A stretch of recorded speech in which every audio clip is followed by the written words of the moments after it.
Yo, what's good? I'm here today with another video, Spooky Monday or Disturbing Monday. I'm still working on the name, but we do got a disturbing video, disturbing homemade videos, and let's go ahead and check it out.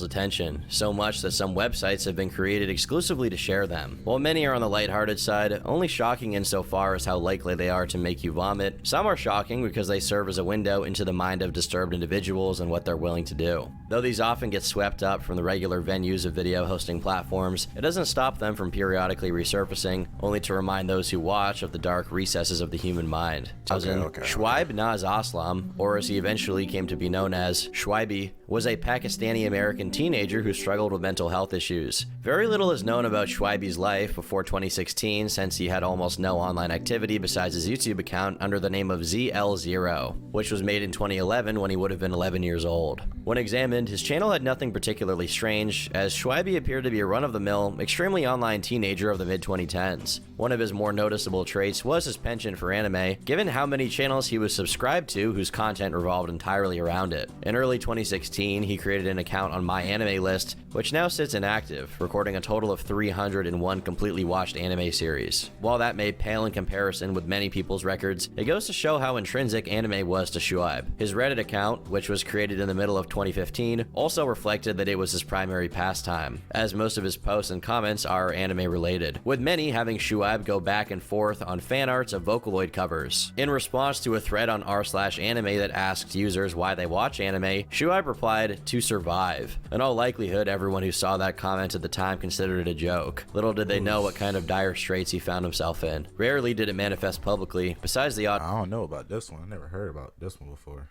That's weird. A comment wherein he identified himself as awkward, socially autistic, and a below-average guy. But Shoaib was in anguish. Without mentioning when it began, his family described him as someone who suffered from depression and often felt feelings of worthlessness, though he was very open about it to his family, which is an unusual characteristic of people in his position. His family did what they could to assure him he was worthy of being alive, and that doing something drastic over how he felt was a permanent solution to a temporary problem. Given his response to it and how open he was about it all, they believed he was improving, or at least not in immediate danger. Other than his family, Shoaibi also confided in his friends, seemingly to a much greater degree, which is customary for young people with this kind of problem. In text messages he exchanged with one of his friends who also frequented the R9K 4chan board, he speaks about his experience in school and potentially going to college as his parents were requesting him to do so, saying, "School was suffering. I assume college is the same. Except now you're paying for it. I don't want to go. If I go and hate it, I'll do something bad. Then I'd be in jail or dead. I promise to get more than 2. While this not-so-subtle remark may seem like the kind of thing a 4chan user would say without putting much stock behind it, Shoaibi supposedly sent this same friend quotes and excerpts from Elliot Rodger's manifesto, saying how much he identified with him and how much they had in common. For the unaware, Elliot Rodger was a 22-year-old man living in Isla Vista, California. After publishing a manifesto outlining his views on the world, struggles with women, and general dissatisfaction, he went on a violent rampage where he took the lives of 6 people and injured. The reason behind this fantasy is directly linked to the expectations that people, particularly his family, had about his academic performance, as he cathartically mentions that he has the worst grade compared to everyone he harms in his fantasy, concluding the story with, "I'll never be as intelligent as them, but I know for the rest of my probably short-lived life that you don't need to be intelligent to be satisfied with a job well done. The pleasure I felt doing that can't be described in words." Regardless of how cringeworthy some parts, if not all, of this fantasy may be, the main thing to take away is that this was a genuine desire of his that he, at the time, took seriously. Whereas he felt powerless when it came to being a good student that would seamlessly transition from high school to college, his mind went to this scenario as the solution to it, and his attachment to the feeling of power he imagined this would give him made it so that even his closest friends had a hard time dissuading him from it. Eventually, and luckily, his plan was foiled, though it's unsure what exactly this means other than him saying that he was caught. Certainly it has something to do with his parents, as according to him, neither of them trusted him anymore. However, just because he had given up on hurting other people did not mean Shoaibi had gotten better. In a conversation he was having on Discord, a friend of his said, "Every year, we have a house dinner. The entire dorm has this fancy-ish dinner. I hate this so much. If I went ahead with what I'm planning to do, I wouldn't have to go through that. Why am I such a coward?" In reply, for once, Shoaibi played the role of a more reasonable counterpart, saying, "It's because you know deep down that's not the answer to your problems. I know this too, yet I still want it. We're not meant to be happy. But maybe we can manage with just being neutral." Unfortunately, this sentiment didn't stand up to scrutiny for very long. After exchanging his last few text messages with his friends, he decided to start a call with them, and when a couple joined, he asked them to start recording and whether or not they could hear him. His friends complied, though at least one of them was profusely crying and asking Shuaib to not do what he was planning to do. Due to his nonchalant attitude and even occasional laughs, one of his friends thought it was a troll. Tragically, it wasn't, and their requests for him to reconsider it were to no avail. Shuaib had with him a sign that said "Goodbye R9K" in reference to the 4chan board he frequented most. This sign also had the date of March 14th, 2018. Another note he had said goodbye to his mom and asked her not to let the kids see any of it. Besides the recording, he also started a live stream on his YouTube channel simply titled "Hey." He was wearing a mask and a beanie, and behind him, he had hung up a blue tarp, presumably to prevent the spread of debris. About 6 minutes into the recording, Shuaib showed that despite having lost the trust of his parents, he hadn't lost access to what he needed in order to do what his friends feared he ultimately would. The blast knocked over the tarp and the camera, and the recording went on and his friends expressed their despair over what had just happened. A little later, it became exponentially worse as his mom walked into the room and immediately began crying, only to lift up the tarp and scream in horror. Given that his untimely passing was broadcasted directly to those on the 4chan boards he frequented, it was picked up as a topic almost immediately. While most grieved and lamented the facts that a young person like Shuaib ended That's fucking crazy.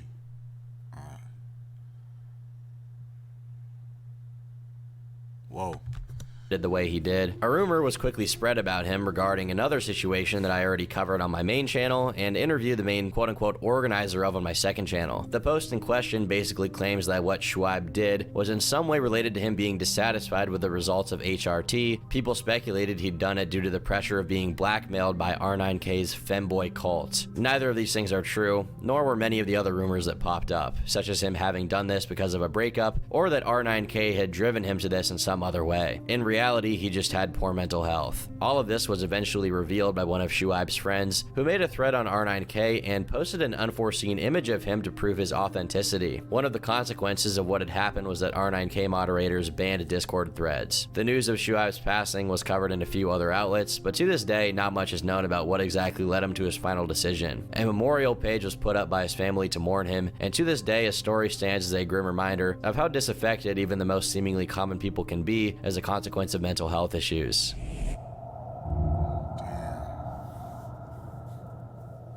Steve Steffens was a 37-year-old African-American man who lived in Cleveland, Ohio. Being the nephew of a local reverend, Steve lived most of his life as a regular, well-behaved citizen. Besides a dozen or so traffic tickets from the late 90s and early 2000s, Steve had no criminal record to speak of. As a child, he lived with his sister, brother, and mother on East 85th Street, and according to his neighbors, there were no signs of dysfunction coming from his family. Steve himself, whose nickname in the neighborhood was Smokey, was described as someone who never even got angry, let alone be aggressive towards someone else. As a teenager, he mostly kept to himself, though people began to notice certain unusual mannerisms from him. One of the things he was known to do was walk around the street with his pet python around his neck, and though it's unsure why exactly he did this, some recall it was a party trick to attract women. One specific neighbor of his was allegedly approached by Steve multiple times, with him telling her that he always had a crush on her and that he wanted her to be his queen, but to no avail, as she described him as unattractive despite his nice personality. Usually, after leaving his mother's house, Steve was seen stopping by neighborhood kids, only to tell them to stay out of trouble, go to school, and not be knuckleheads. At least that's what most people knew him to be like. While the majority of his acquaintances thought him to be awkward but ultimately harmless, a small minority got a glance at Steve's darker side, which also happened to revolve around the pets he kept. One neighbor said this about Steve in his teen years: "That kid was not normal from the beginning. He was in his early teens when the family moved in, and I was in my late 20s, but I could see something wasn't right. He was smart, but some days he seemed okay with talking to people on the street, and then other days he was staring off into space with a blank face. He was very up and down. He asked me to come in and see his pet bird, so I went to their house. He had a parakeet, and he had that bird crawl from the cage and onto his finger. Then he slapped the bird as hard as he could with his other hand, and the bird was lying on the floor. The bird looked dead to me. I looked at him, and he was smiling and laughing as he looked at me and that bird. Hey, animals don't make you weird like that. He was that way before he got that bird. Heard he used to torture other pets he had. He was like that from the time I first met him." Besides what his neighbors remember, very little is known about Steve's early life. As a young adult, he graduated from Myers College college, Abid had many academic achievements, including a Bachelor of Arts degree in Sociology and Criminal Justice, as well as a Master of Science degree in Social Administration, adjunct faculty at Cleveland State University. Later on, in 2016, she got yet another job as clinical supervisor at Murtis Taylor Human Services System. On top of all that, Joy was also a veteran that had previously served in the United States Air Force. Joy's continuous development possibly was one of the things that aggravated Steve, who by contrast grew increasingly stagnant and dysfunctional in his personal life.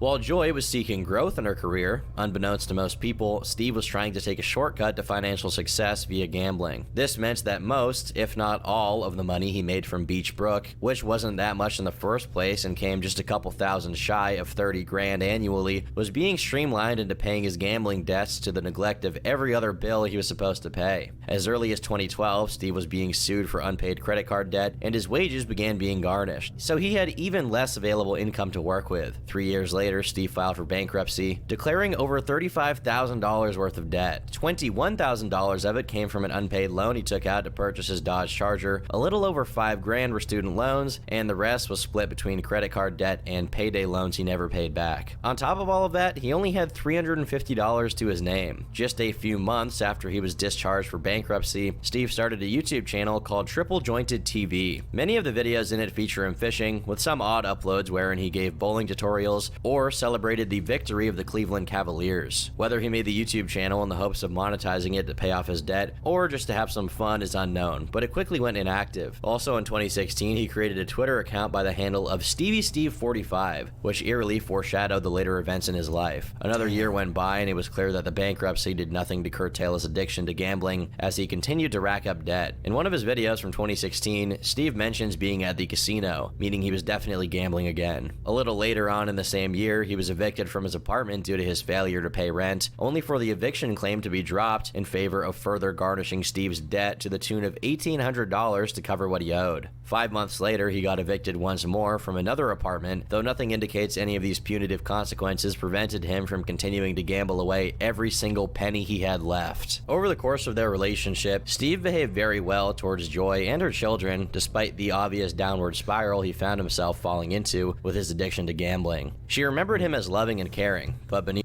Gambling can't get you like that. Shit, I don't fucking gamble. That shit is not for me. No. Beneath the surface, his mental health issues were reaching a boiling point. It all came to a head on April 14, 2017, when, after a period wherein the couple slowly distanced themselves from one another as Joy took issue with Steve's gambling debt, which was becoming impossible to conceal as he was being evicted from his apartments, the two broke up. As they mutually decided to part ways, Steve said he was going to quit his job at Beach Brook and leave the state of Ohio altogether. While this was a radical move in and of itself, it was nothing. Now some breaking news. FanDuel is going live soon. I'm pumped. Let's go, North Carolina. Nothing compared to what Steve would actually go on to do. Over the next couple of days, Steve's mental health was free-falling. Now that he had lost one of the last bastions of normalcy in his life, as he was no longer interacting with Joy and her kids, there was nothing to hold back the impulses he'd struggled diligently to repress. He did try to talk to his mother about how he felt, but according to him it didn't go well, as she either didn't understand what he was talking about, or to him it seemed like she didn't care. Filled with frustration and anger, he began to make bizarre posts on his Facebook page, such as, "Facebook, my life for the past year has been really screwed up. I lost everything I ever had due to gambling at the Cleveland Jack Casino and Erie Casino. I'm not going to go into details, but I'm at my breaking point. Facebook, I don't have anything. I'm out of options. So what I'm going to do is, because she works over here at Murtis Taylor, I'm going to try to take out as many people as I can over here. And it's screwed up too, because I've never really been on no sucker stuff like this. But we're all human, and I guess we all got breaking points. I went to my mother's yesterday. I was trying to talk to my mother, but I guess it was the way I was raised. She didn't care. I was telling my mother I was thinking about doing something drastic. Didn't care. People come at me with their problems. I'm a case manager at Beach Brook. I deal with people's problems every day, but when it comes to my stuff, nobody cares. It's like I'm always the bad guy. It doesn't matter what I do. People always take it out on me. This is screwed up because innocent people are about to die today. Hopefully, I'm gonna be on death row, whatever the case may be. I just don't care anymore. I'm beat. I'm tired. I will say this though, the people I'm going to hurt today, they're not my first. I got a few people that are over here. The street is 108th and Cedar. It's an abandoned house. I kind of lost count, honestly. It's a purple and gold church. I don't know the name of the street, but it's in a back house there. Let's see. Also, 42nd and Payne. I got somebody there. I mean, that doesn't matter because I didn't keep score, but I'm gonna keep score today. But yeah, I'm about to have me some fun, I guess. And this is weird because, like I said, I've never been on no sucker shit like this. I'm gonna target whoever until I get caught. I'll make some more videos later, but it is what it is. Steve Steffens, 37. The thing that's about to happen in the next few minutes, you can blame it on Joy Lane. It's all her fault. My mother, too. Put her in there. Maggie Steffens, or Maggie Green, she goes by. It's her fault, too, because she's the one who created this monster that I am. Yeah, so between the two. I'll see you in a minute. His extremely calm demeanor and casual language are very unsettling, considering the subject matter of the video. While the police later reported they found no evidence he had already harmed anyone at this point, it's very strange that he mentioned these specific places, especially since there's no place in Cleveland that matches the second location he mentions. Regardless, he went on to make yet another post saying, Easter Day because of Joy Lane. Tell my boss I won't be coming in tomorrow. I'm sorry, team, but I'm too far gone. Zeta Omega, I really screwed up. I killed 12 people today. I won't stop until my mother and Joy Lane call me. I'm the hashtag good guy. Attached to this post were his cell phone number and many of his Facebook friends whom he tagged, but most importantly, a recording of a live stream he had recently done. Though the video cannot be found in its entirety on YouTube due to its graphic nature, cut versions are still up. It starts out with Steve in his car, which he was likely living out of at this point. As he continues his deranged ramblings, blaming Joy and his mom for his downfall, he stops abruptly and says he found a target. This person was 74-year-old father of 10, Robert Lee Godwin Sr. Godwin had just left his girlfriend's house as she was preparing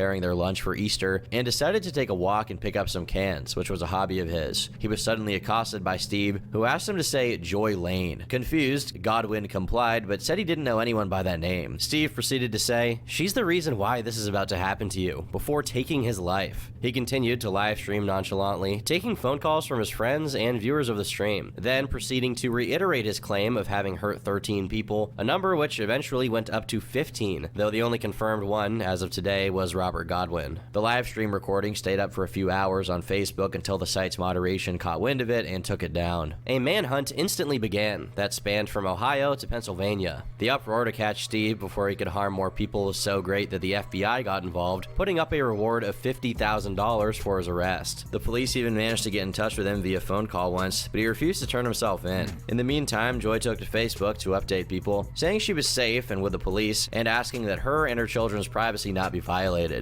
Shortly after, though, she deleted her Facebook account. The following day was mostly silent, though the police received over 400 tips, including some from Pennsylvania. 2 days after, around 11 a.m., Steve pulled up to a McDonald's drive-thru in Erie, PA, and ordered 20 chicken McNuggets and a basket of fries. Presumably, this is how he'd been sustaining himself over the previous days. Fortunately, the attendant noticed who he was and decided to call the cops and inform them of his whereabouts while telling Steve he would have to wait a little longer for his fries to be ready. He picked up on this being a tactic to stall him so that the cops could arrive and decided to speed away with his McNuggets. However, it was too late, as they were already on their way and a pursuit began. The car chase ended as fast as it started, with a police car successfully doing a pit maneuver on Steve's, which began spinning out of control. In the resulting chaos, Steve realized that no matter what he did from that point onward, he would be caught and arrested. While his car was still out of control, Steve took his own life, putting a tragic end to an already tragic story. Despite all of this, Joy Lane still remembers Steve for the guy he used to be when he was with videos of their own for fun. Of the totality of these recordings, only 2 tapes were ever fully released, namely Hitmen for Hire and Rampart Range, while the rest of them either saw a very partial release or only made it to the public in the form of transcripts. A lot of the footage was purposely kept from the eyes of the public because the authorities feared it would inspire other disaffected teenagers to follow in the duo's footsteps. Eventually, in 2011, the tapes were supposedly destroyed, though many people speculate this was claimed exclusively to curtail people's requests for their release. The first tape we'll talk about is titled Hitmen for Hire. Recorded in December 1998, the tape begins with neither Eric nor Dylan visible in the shot, but presumably another student who was helping them out by playing a part in their video. This person was set to play the role of a bullied student who needed help to deal with bullies, and promptly, as they asked for it, the camera panned down the hallway, where from its end, Dylan and Eric came out, walking menacingly toward the camera in their trench coats. While the tone of the video is very much one of play acting, it foreshadows what they later came to do, almost as if this was some kind of morbid rehearsal. As they walk toward the camera, a few people can be seen in the back also coming through the same place they walk from, only to notice a recording was going on and immediately run back, having little to no idea what the context of it was. As the two make their way to the bullied student, they offer their help in exchange for a cost. This is because, despite not actually being members of it, Eric and Dylan were pretending to be members of the Trenchcoat Mafia,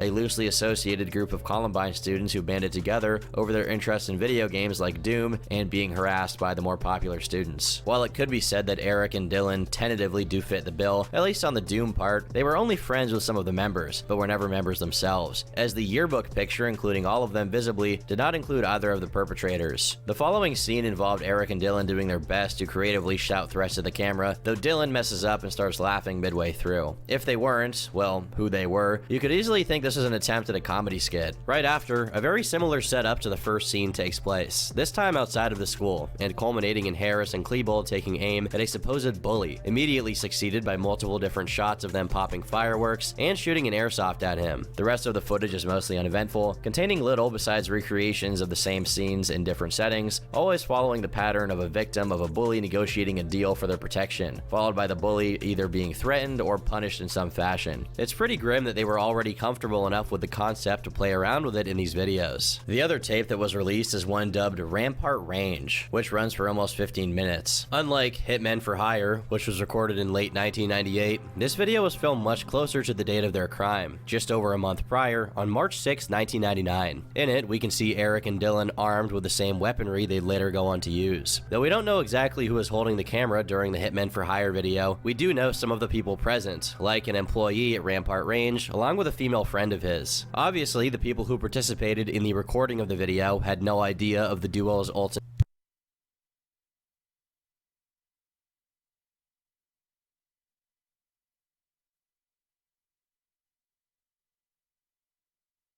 intentions with what they had purchased. Hold on, chat. Hold on, chat. Hold on. Which, given the context of the video, made them look like oversized children, excited to be playing with something dangerous. Throughout the video, they can be seen repeatedly trying to hit targets, and failing to do so, because they insisted to aim from the hip, which also often resulted in their hands hurting, which they then tried to play off. While the tone of this video was lighter than that of Hitmen for Hire, it's still pretty off-putting to see the kind of artillery they had access to, considering the dysfunctional mental states they were in. For most of the tape's duration, they varied from excitedly fantasizing about what they planned, to joking about it in a fashion that severely downplayed it, possibly to avoid suspicion from the people that were there during the filming, or perhaps because they just genuinely found it really funny. Besides comparing what they were doing to Doom in the movie Terminator, in one particular moment, the duo begins ironically parodying those who advocate against the right to bear arms. It's alarming how jovial they seemed in the lead up to what they did, but more important and informative than the tapes that were released were the ones that remained out of sight. While we have no footage of it, we do have transcripts that were made available primarily through Time magazine. Besides their journals, these videos are some of the most revealing pieces of Columbine media as far as understanding the mindset they had leading up to April 20th. The tapes were separated into 5 different pieces of evidence, each recorded on a different date. The first one is dated to the 15th of March, a little over a week after the recording of Rampart Range. The duo is seen drinking a bottle of Jack Daniels and discussing how they want the whole world to see these videos when their masterpiece is done, in reference to the people they manipulated in order to get what they needed to carry out the masterpiece.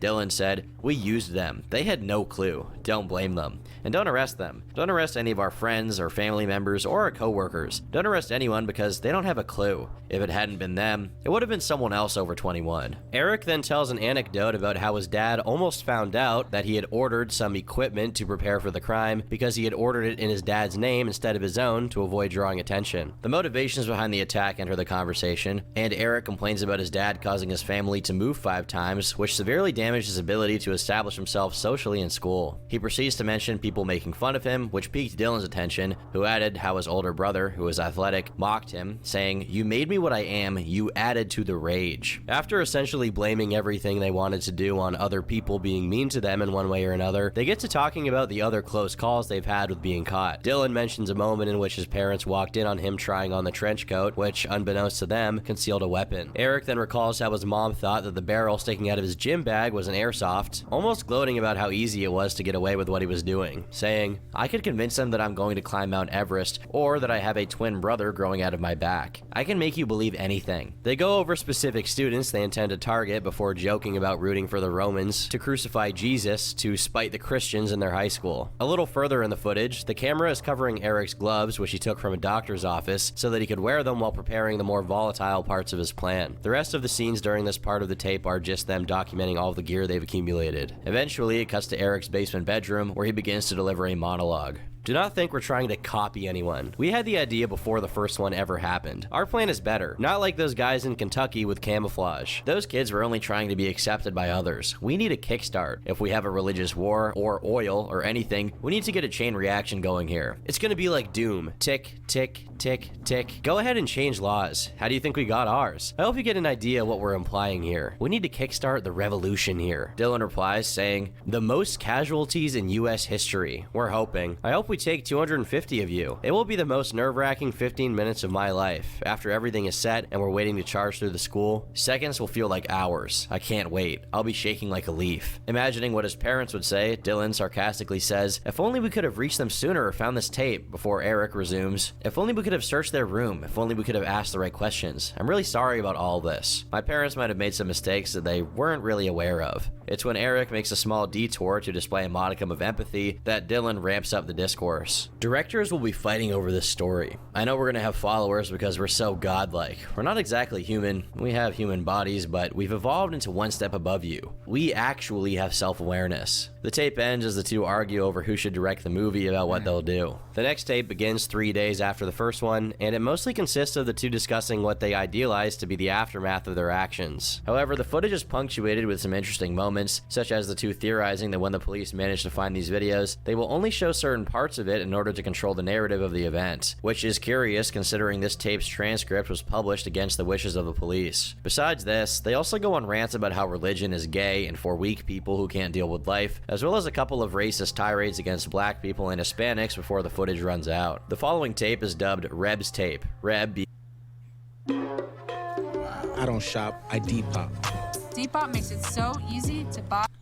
being Eric Harris's nickname. In it, there's a scene wherein Eric is alone, being candid for once about how hard it has been on him to prepare for the shooting. He says, "My parents are the best parents I've ever known. My dad is great. I wish I was a sociopath so I didn't have any remorse, but I do. This is going to tear them apart. They'll never forget it. There's nothing you guys could have done to prevent any of this. There's nothing that anyone could have done to prevent this. No one is to blame except me and Dylan. Our actions are a two-man war against everyone else." However, this humanizing moment quickly comes to an end as Harris discusses titling his notebook, where he's doing all of the planning for the shooting, "The Writings of God." As he shows the drawings he has on it, the tape comes to an end. It's unknown whether Eric purposely cut moments like this short because they made him feel uncomfortable, or if he genuinely couldn't maintain human emotion for very long. In another tape from the same time period where the two discuss and show off more gear they'd gotten, there's a brief moment where Eric mentions wishing he could have visited his friends in Michigan one last time, and appears to shed a tear about it before the camera shuts off. The last recording ever made by them took place about 30 minutes before their attack on April 20th, 1999. It begins with both of them already dressed up, and Dylan begins to talk. "Hey mom, gotta go. It's about half an hour before our little judgment day. I just wanted to apologize to you guys for any crap this might instigate. Just know I'm going to a better place. I didn't like life too much, and I know I'll be happy wherever I go. So I'm gone. Goodbye." Dylan then takes the camera and begins filming for Eric, who also delivers his goodbye message. "Everyone I love, I'm really sorry about this. I know my mom and dad will be just shocked beyond belief. I'm sorry, alright? I can't help it. Morris, Nate, if you guys live, I want you guys to have whatever you want from my room and the computer room. Susan, sorry. Under different circumstances, it would have been a lot different. That's it.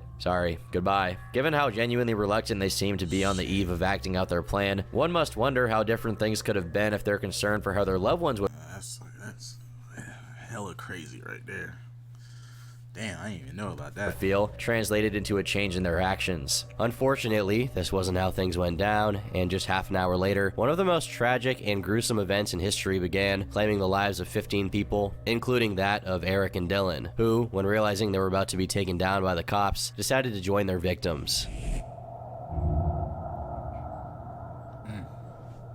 Ricardo Lopez was born on January 14, 1975, and moved to the United States from Montevideo, Uruguay as a young child. He grew up in a middle-class suburban area in the southeast of Georgia in a town called Lawrenceville. Throughout his life, Ricardo led a relatively ordinary existence with no criminal record and just one psychiatric contact due to his anxiety. Due to his childhood, he struggled with Klinefelter syndrome, a genetic disorder that causes, among many other things, hypogonadism, testicular atrophy, and gynecomastia. This condition, combined with him being overweight, contributed to his profound insecurity and feelings of inadequacy, particularly in a sexual context. Despite being an intelligent person, Ricardo struggled with studying and finding employment due to his persistent feelings of extreme inadequacy. Furthermore, for the most part, he lacked a social life and never had any romantic relationships, which further intensified his sense of being unfit. Upon reaching the age of 18, Ricardo relocated to Florida, where he landed a job as a bug exterminator at a pest control company run by his brother. With the income he earned, he managed to live independently in a small apartment in Hollywood, Florida. Although by this point he had a few friends and maintained a positive relationship with his family, Ricardo was still very introverted. His isolation, combined with the absence of affection in his life, gradually caused him to detach from society. The dreams he once held of leading a normal life and finding a romantic partner slowly faded away. To escape his reality, Ricardo immersed himself in celebrity gossip and the lives of actors and international music stars. He began fantasizing about becoming a famous artist himself and attending art school, so much so that he eventually dropped out of high school in the hopes of potentially pursuing a career as an artist. Unbeknownst to those around him, there was also a darker side to his fantasies. Of such a violent nature, no one could even imagine it would come from Ricardo. Approximately a year later, Ricardo commenced writing a diary, which ultimately spanned over 800 pages. Within these pages, he expressed his distorted and despondent thoughts, usually revolving around his deep-seated self-esteem issues. This diary eventually became a matter of contention online as people sought after it. However, after it was confirmed by a police spokesperson that it had been preserved, hopes of getting direct access to his contents were dashed when further inquiries were completely ignored, resulting in it now being considered lost media. Regardless, over the years, various excerpts from Ricardo's diary have resurfaced through media coverage of this case. Initially, Ricardo developed an unhealthy obsession with a renowned female film star in the United States that has gone unnamed. However, his love and admiration became disgust and anger as, right after she broke up with someone she was in a long-term relationship with, she immediately involved herself with someone else. It was only after this incident that Ricardo discovered the Icelandic artist Björk and fell deeply in love with her, or what he perceived as love but was in fact another unhealthy obsession. This infatuation of his partly served as a substitute for his lack of a real-life girlfriend, but also it provided a semblance of purpose and structure in his otherwise direction.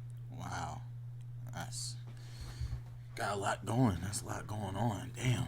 Life. He says, being in love, having an infatuation, he was acutely aware of the abnormality of his obsession, even referencing the Madonna whore complex in his description of it, claiming he could never have sex with her because he simply loved her too much. He confided in others about his infatuation with her, including his brother, who dismissed it as the unhealthy obsession that it was, telling him to go find a real woman. As Ricardo's worship intensified, so did his self-loathing. He described himself as a loser who never learned to drive and never experienced the embrace or love of a girl. He felt utterly alone and was deeply repulsed by his own body, even recounting an incident where someone claimed he smelled like a dog. Ricardo also began abandoning his yearnings to be an artist, saying that he was too deformed to be enrolled in art school and get formally trained. He would often create unrealistic fantasies only to beat himself up about his utter inability to achieve them. For instance, he imagined being a presenter at the MTV Awards, only to follow it up by humiliating himself for being too broke to pay rent. After a period of mindless worship of Björk, his obsession took a dark turn for the worse when he discovered that she was romantically involved with British music producer and DJ Goldie, which Ricardo found unacceptable. From that moment on, his obsessive ramblings revolved around a desire to punish Björk for what he perceived as a betrayal. Over the next 15 months, Ricardo stopped writing in his diary and instead began recording himself on videotapes. He made a total of 11 tapes, each approximately 2 hours long. During these recordings, Ricardo's appearance deteriorated as he shaved his head bald and eventually started painting his face and body half black and half red, though the reason behind this remains unknown. Initially, Ricardo's plan to exact revenge involved sending Björk a hollowed-out book filled with syringes containing AIDS, aiming to indirectly affect her life without causing her death so that he could stay with her forever in his own twisted way. However, realizing the impossibility of such a design, he settled on sending a hollowed-out book containing a sulfuric acid contraption. If she survived it, she would be permanently disfigured. Although it's unclear where Ricardo acquired his knowledge to make this, what is known is that he meticulously crafted the device while listening to Björk's music, considering himself her angel of death. Towards the end of the videotapes, he claimed to have mailed the package package to Bjork's London residence, expressing fear of being apprehended and vowing to do something extreme if anyone discovered his device. After sending the package, Ricardo recorded his final video titled Last Day Ricardo Lopez. In the footage, he appeared naked, standing in front of a sign reading "The Best of Me, September 12th." Unseen in the shot were the words he had scribbled on another wall of his house, which read, "The 8mm videos are documentation of a crime, terrorist matter, there for the FBI."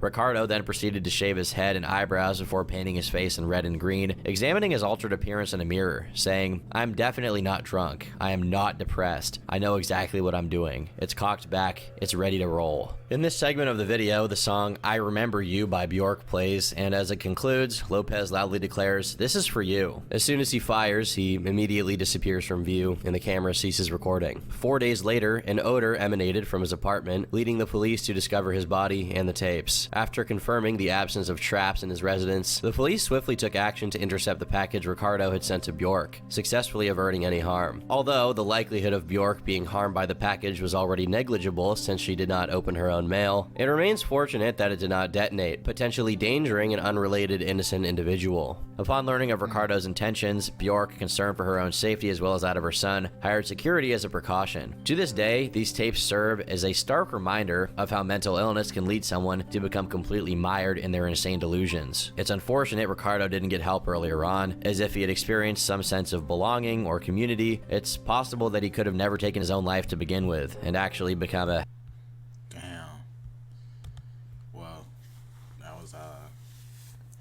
disturbing home videos with disturbing backstories. That's out.